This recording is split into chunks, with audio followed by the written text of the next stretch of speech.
नमस्कार, आदाब, इस्तकबाल, स्वागत करता हूं दोस्तों हमारे इस नए वीडियो में आप सभी का स्वागत। मैं इस समय देश की राजधानी दिल्ली में हूं और दिल्ली में गहमा गहमी का माहौल है और लखनऊ में इस समय जो सियासत है वो काफ़ी गर्म हो चली है।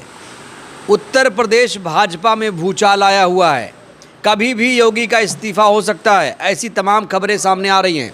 इसी मुद्दे पर बातचीत करने के लिए हमारे साथ हैं फौजी क्रांतिकारी नरेंद्र भाई नंदा राजपूत। नंदा भाई स्वागत। जो कयासबाजी चल रही है बाजार में तमाम तरह की, योगी क्या जाएंगे या रहेंगे?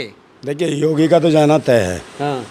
और जाने के साथ साथ एक बलि का बकरा ही बना दिया है, समझे नहीं, मनुवादियों ने उसके पीछे उंगल कर करके केशव प्रसाद मौर्य के कर उंगल उसकी राजनीति ख़त्म करवा दी इन्होंने। अब कहीं ना कहीं भाजपा से मुझे लगता है केशव प्रसाद मौर्य को भी निकासी हो जाए, निलंबन हो जाए। और ये जो है मोदी और शाह ने गेम कर दिया और ये तो इन्हें चाहिए भाई। पहले ही कह रहा था ये पिछड़े समाज के किसी व्यक्ति को लाना ही नहीं चाहते और उन्हें हजम नहीं हो रहा था ये डिप्टी सीएम है, समझे नहीं, मनुवादियों को। तो इसकी डिप्टी सीएम की फिल्म ख़त्म करा दी। पहले स्टूल दे देते थे, अब तो चटाई भी नहीं मिलेगी इसको। ऐसी हालत होने वाली है कि स्टूल भी छीन लेंगे अब। हाँ, स्टूल जाना गया। अब मुझे लगता है नहीं मानेंगे। 145 विधायक हैं समर्थन में अभी। समर्थन में अब देख तो कोई ना आ रहा भाई। ऐसे नहीं आता कोई, सब बिकाऊ माल है भाजपा, सब बिकाऊ है। अरे भाई, उनके पास था पैसा है, योगी के पास कम पैसा है, मोदी के पास कम पैसा, अमित शाह के पास, इनके पास क्या है, कुछ भी नहीं है। इन्हें बैठने को तो स्टूल देते थे। अगर ऐसे ही स्वाभिमानी और सम्मान वाले होते तो पहले ही कर देते कुछ, आज सीएम होते। अभी दर्शकों को मैं एक तस्वीर दिखाना चाहता हूँ। ये तस्वीर आप लोग देखिए, ये दिल्ली की तस्वीर है। सभी को दिल्ली बुलाया गया था, तमाम मुख्यमंत्री उप मुख्यमंत्री को। केशव मौर्य और ब्रजेश पाठक को बैठने के लिए कुर्सी नहीं मिली, पीछे खड़ा कर दिया गया। देखिए तस्वीरें आप लोग, नंदा भाई तस्वीरें देखिए, जहाँ पर मौर्य को कुर्सी नहीं मिली है, खड़े हैं दिल्ली में। हाँ, तो इन्हें क्या मिलेगी? मैं कहता तो रहा हूँ, अब तो चटाई होगी। और वो ज़माना गया, कंपनी बाग हुआ करता था कभी, जहाँ मस्जिद के बगल में मीना बाज़ार के आसपास कंपनी बाग, तो तेल और चटाई लेके चलते थे।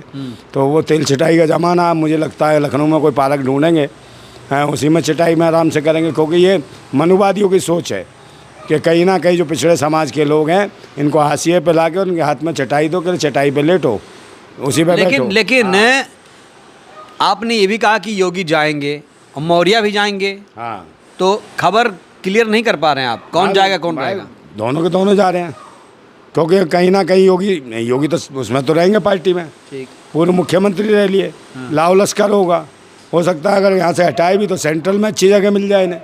मगर इनका क्या हाल होगा केशव प्रसाद मौर्य का? क्योंकि इनकी राजनीति बिल्कुल हाशिए पे लाके खड़ी कर दी और जिन्होंने चाल चलनी थी उन्होंने चल दी। उन्हें था ये लग रहा था कि भाई डिप्टी सीएम है, ये ख़त्म करो, तो मनुवादी लोग उसको करने में कामयाब हो गए और मुख्यमंत्री का इसको ख्वाब दिखा के फिल्म ख़त्म हो गई। और केशव प्रसाद मौर्य को ये समझना चाहिए था कि मुख्यमंत्री के जो ख्वाब दिखाए जा रहे हैं ये मुख्यमंत्री बनाएंगे नहीं, और ये बनाते तो क्या मुझे कभी स्टूल पे बैठाते? खुद बढ़िया बढ़िया आलीशान गद्दे वाले बेड पे बैठ रहे हैं, उस पर बैठ रहे हैं सोफा सेट पे, और आपको स्टूल दे रहे हैं वो भी टूटा फूटा सा, अजीब सा, ऐसे लग रहा है जैसे एक अर्दली एक गुलाम बैठा हो। तो ये स्थिति कर दी केशव प्रसाद मौर्य की। और नई चेहरा आएगा, कोई मनुवादियों में से ही आएगा। और एक खबर ये भी है जहाँ पर ऑफर दिया गया है, मॉनसून ऑफर की बात की जा रही है समाजवादी पार्टी के द्वारा, और कहा जा रहा अभी भी ये वैलिड है ऑफर। क्या 100 ला पाएंगे केशव मौर्य? सरकार बनाना है तो मुझे नहीं लगता कि वो ला पाएंगे, उनकी स्थिति ऐसी नहीं है कि 100 लेके आ पाएँ, क्योंकि या तो बहुत पैसा चाहिए, क्योंकि विधायक टूटते हैं तो बहुत पैसे के लिए टूटते हैं। क्योंकि भाजपा में तो सब लालची हैं, विधायक जितने भी हैं, अथाह पैसा मिल रहा है उनको, पैसा दे दे के टिकट लिए उन्होंने, तो पैसा होना चाहिए। अभी ये 2-4 करोड़ में बिकने वाले तो है नहीं, ये कम से कम इनकी डिमांड इतनी बड़ी बड़ी कर दी है मोदी ने, कम से कम 40-50 करोड़ रुपए लेगा एक विधायक बिकेगा भी तो ये इतनी ये बस की नहीं है कि केशव प्रसाद मौर्य के, और ना ही ओबीसी समाज जो इकट्ठा करके इनको पैसा दे सके कि भाई बनाइए सरकार। मगर सरकार बनाने से भी क्या फ़ायदा जब ये ओबीसी समाज के लिए कभी आवाज़ ही नहीं उठाते।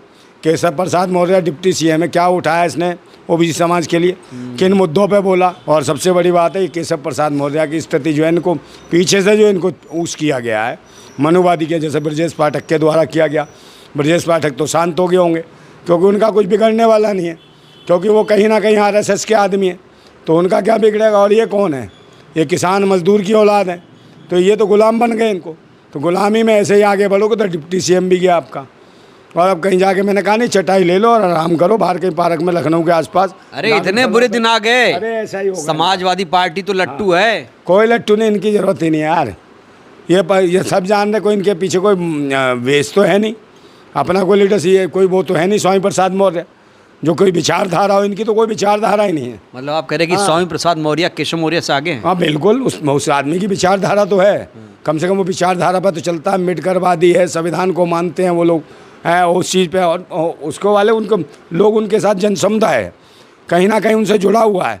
उन्हें मानते हैं कि हाँ मास लीडर्स के लिए पीछे पब्लिक भागती है, मगर इनके पीछे क्या है? कुछ भी नहीं है। ये तो समाज को गुमराह और किया है, और गुमराह करने के बाद अंधभक्त बनाया समाज को।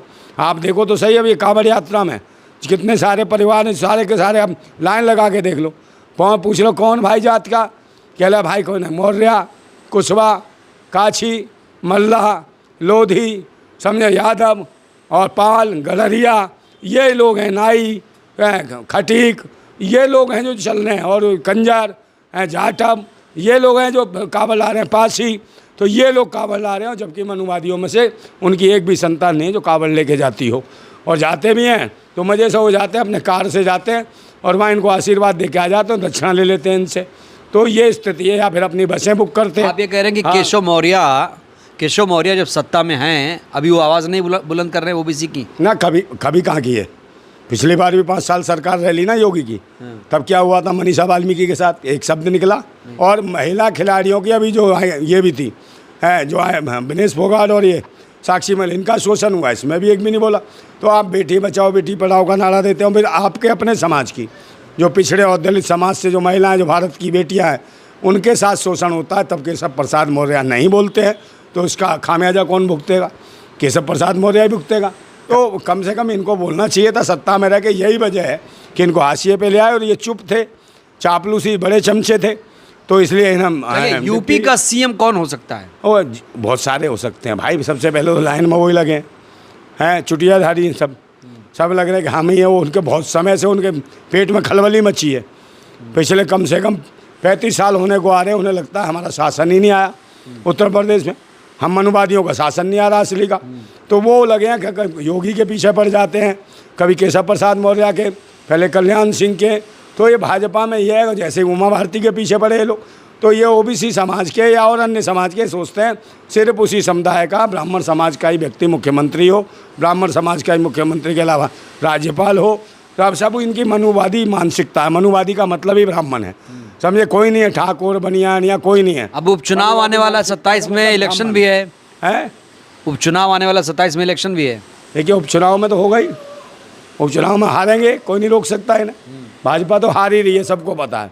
अगर मैं बार बार कह रहा हूँ कि बैलेट पेपर से चुनाव हो जाता है तो इनका खेल ख़त्म है, ये सारी सीटें हारेंगे। मगर वही है कि मशीन का खेल है और मैनेजमेंट करते हैं ताकि देश की जनता को लगे नहीं भाई ये कैसे हार जाते हैं यहाँ। तो भाई अपने समीकरण पहले ही तय करके, ये सेटिंग करके मशीनों में सेट करते हैं, और किससे समर्थन ले रहा है किससे ले नहीं रहा उसकी भी सीटें ले आते हैं उतनी। तो ये सिस्टम है इनका। बताओ, देश के लिए कुछ नहीं कर रहे, ना शिक्षा के लिए, स्वास्थ्य के लिए, ना रोजगार के लिए, ना बहन बेटी। अरे राष्ट्रवाद फैला तो दिया देश में। यार काय का राष्ट्रवाद है बताओ? ये राष्ट्रवाद है क्या? हॉकी डंडे लेके जा रहे हैं बच्चे? आप मुझे बताओ, हॉकी ले, बेसबॉल के बल्ले लेके जा रहे हैं, सरिया लेके जा रहे हैं, पुलिस की गाड़ियों को नहीं छोड़ा जा रहा, उन्हें तोड़ फोड़ दिया जा रहा है। हाँ बताओ, सरकारी संपत्ति को नुकसान। भाई आपने एक ब्रेकिंग भी देश के लोगों तक पहुंचाई थी कि स्मृति ईरानी उत्तर प्रदेश की सीएम बन सकती है। बिल्कुल बनेगी भाई। ब्राह्मण, क्या लॉजिक था इसके पीछे? ब्राह्मण भी है ना वो। और सबसे घनिष्ठ बात तो ये है कि मोदी जी के नज़दीक है, मोदी जी की करीबी हैं, मोदी जी को ज़्यादा स्नेह और प्रेम भी करती हैं। तो उससे अच्छा तो कंगना है ना। अपना आइडियल। कंगना क्या है? कंगना नहीं, कंगना उत्तर प्रदेश से थोड़ी भाई, वो तो मंडी से है। और कहीं हो सकता है उसको हिमाचल से बना दें आगे भविष्य में। तो ये भाई अब ये खाली भी हैं। और जैसे हार गए, जैसे इन्होंने लांछन लगाया कि योगी जी ने हरवा दिया मुझे या इसने हरवा दिया, तो रो रही हैं बेचारी, भटक रही हैं। और कहीं कुरकुरे खाती हैं, कहीं मुरमुरे खाती हैं दिखा दिखा के। तो अब सोच रही है मेरी हालत ये हो गई है, कुरकुरे खा रही हूँ, लेम चूस भी खाऊंगी कभी, तो लेम चूस खाएगी, मुरमुरा खाएगी, समझे नहीं, कुछ भी खा सकती है, शकरकंदी भी खा सकती है, गाजर उबाल के खा रही है। ये भुखमरी का दौर आ गया लगता है इसकी। तो वो दिखा रही है। तो वो कहीं ना कहीं भाई ये तो मोदी जी हैं, और बड़ा ही हृदय उनका सम्राट है, सम्राट हृदय आदमी है वो, और कोमल भी है। भावना बड़ी पिघल जाती है महिलाओं के प्रति। कहीं ऐसा तो नहीं कि हाँ। समाजवादी पार्टी खेल कर दे? नहीं, समाजवादी नहीं कर पाएगी भाई। 125 विधायक हैं। अब कुछ नहीं होगा उसमें, वो ऐसा करेगी भी नहीं पार्टी। नहीं करेगी। ना, बिल्कुल नहीं। वो सिद्धांतों पे चल रहे हैं, वो सोच रहे हैं 27 में हम स्वयं आ रहे हैं, तो जरूरत क्या है को खामा के पंगे ले, इन्हें आपस में बंदर बांट करने दो, लड़ने दो। और मुझे लगता है स्मृति ईरानी को लाएंगे और उसी को थोपेंगे, नहीं तो बाकी ब्राह्मण जो है लगे हैं मैं सबके सब, और ब्राह्मण अगर लॉबी जो उस पर शांत होगी तो स्मृति ईरानी के नाम पे हो जाएगी, क्योंकि स्मृति ईरानी दुबे है। अरे तो योगी जी में क्या दिक्कत है? क्या चीज़? योगी जी में क्या खामी है भाई योगी जी का तो सबको पता, कोई काम नहीं किया, मॉब लिंचिंग की है, धर्म मजहब के नाम पे आतंक मचवाया। अब स्मृति ईरानी का नाम लेंगे, उसने तो कोई धर्म मजहब के नाम पे नहीं करा, कोई भगवाधारी नहीं है, कोई कुछ नहीं है। और फिर उन्होंने, इनकी तो पार्टी का एक मंत्र है, या तो चिलमची आएगा या फिल्मची आएगा। तो चिलमची ने शासन कर लिया, अब फिल्मची आएगी। तो ये फिल्मों में भी काम कर चुकी है, नाटक में भी। तो फिल्मची, नौटंकी, नाटक ये आएगा, और चिलमची का काम खत्म हो गया। आज चिलम फूक जाएगी सावन के महीने तक, और जो चेले चपाटे इतने अनबक जा रहे हैं वो भी चिलम फूक फूक के शांत हो जाएंगे। तो उसके बाद ये फिल्मची का नया रोल शुरू हो जाएगा, समझे? चलिए, बहुत बहुत धन्यवाद। तो नंदा भाई को आपने सुना, नंदा भाई डिगे हुए हैं, आड़े हुए हैं, कह रहे हैं कि स्मृति ईरानी मुख्यमंत्री बनेंगी उत्तर प्रदेश की। हालांकि ये बात किसी के गले तक नहीं उतर पा रही है। वहीं एक बड़ा ट्विस्ट आ गया कि जो केशव प्रसाद मौर्य थे, उनका खेला कहीं ना कहीं खत्म होता हुआ दिख रहा है, उनका पत्ता कट रहा। अब केशव मौर्य समाजवादी पार्टी में जाएंगे या नई पार्टी बनाएंगे या उसी में घुट घुट के जिएंगे बीजेपी में, ये तो आने वाला वक्त बताएगा। बहरहाल दोस्तों, इस वीडियो में इतना ही।